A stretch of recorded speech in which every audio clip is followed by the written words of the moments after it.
Bonjour à chacun et chacune. Que le Seigneur vous bénisse et vous fortifie, qu'il vous accompagne en cette journée. J'aimerais lire avec vous un texte dans Éphésiens 4, verset 3. Efforcez-vous de conserver l'unité de l'esprit par le lien de la paix.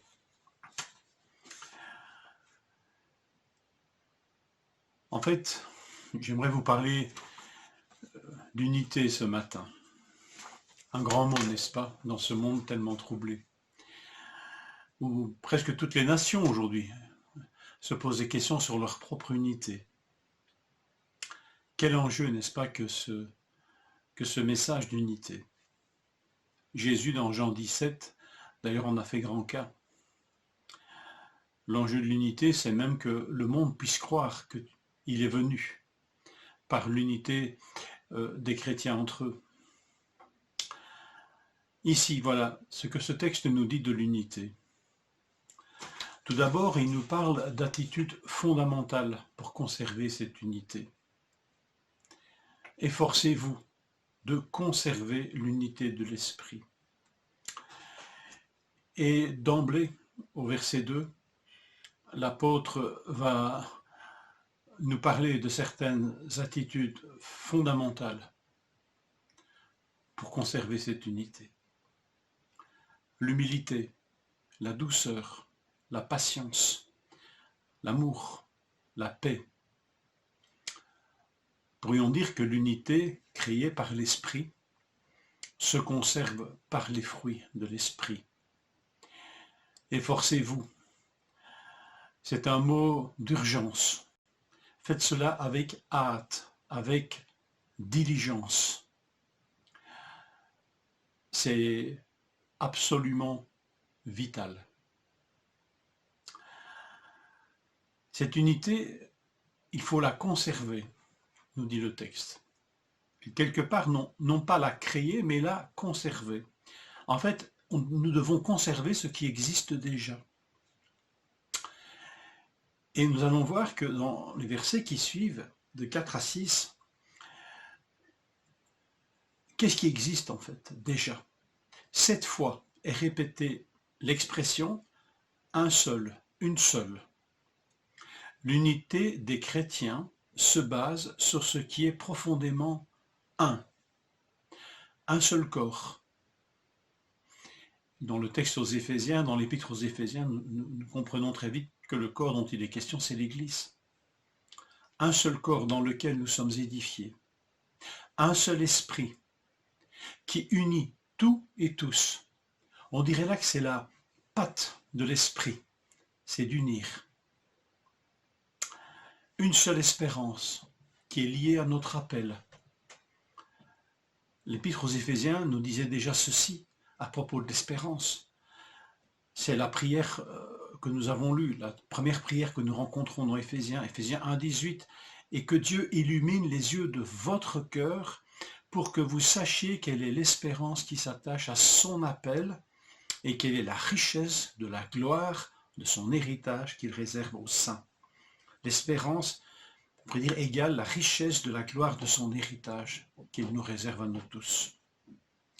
Un seul Seigneur, le Fils bien-aimé, même si le texte ne le dit pas formellement, mais quand il y a distinction entre Dieu et Seigneur, Seigneur s'applique au Fils. Une seule foi, celle qui nous unit à Christ. Un seul baptême, celui qui témoigne de notre foi. Un seul Dieu et Père, celui qui est au-dessus de tous, à travers tous et en tous.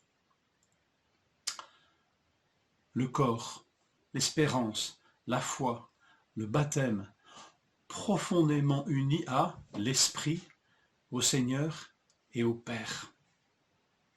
Voilà l'unité existante qu'il faut conserver. Unité dans laquelle est profondément impliqué Dieu, Père, Fils et Esprit. Nous recevons cette unité déjà. Elle est basée sur ces faits. Je répète, un seul corps, l'Église, un seul esprit, une seule espérance, un seul Seigneur, une seule foi, un seul baptême, un seul Dieu et Père. Comptez bien, il y a 7 fois donc un seul. On pourrait dire que ce chiffre de 7, signe de plénitude, mais vous verrez aussi que le chiffre 3 revient pas mal aussi. Il y a deux fois 3, un seul corps, un seul esprit, une seule espérance, un seul Seigneur, une seule foi, un seul baptême. Et comme pour couronner le tout, un seul Dieu et Père, qui est défini comme étant celui qui est au-dessus de tous, à travers tous ou parmi tous, en tous. Il y a manifestement trace de ce Dieu trinitaire dans ce passage, qui nous unit profondément. Enfin, s'il nous faut conserver ce qui existe déjà, notre lecture au verset 13 nous rappelle que nous devons parvenir à ce qui existe déjà, jusqu'à ce que nous parvenions tous à l'unité de la foi et de la connaissance du Fils de Dieu, à la maturité de l'adulte, à la mesure de la stature parfaite de Christ. Parvenir à ce qui existe déjà. Et pour y parvenir, le Seigneur nous accorde des dons, répartis entre tous, pour nous amener tous à la stature parfaite de Christ. Ces dons se reçoivent et s'utilisent dans l'humilité, la douceur, la patience, l'amour, la paix. L'unité se reçoit comme un don de Dieu déjà accompli, et elle se travaille. Œuvre de l'Esprit, mais en fait œuvre du Père, du Fils et de l'Esprit, celui qui est au-dessus de tous, parmi tous et en tous. Faut-il qu'elle soit importante, cette unité? Que le Seigneur nous parle et nous bénisse au travers de sa parole. Soyez et soyons un en lui. Bonne journée.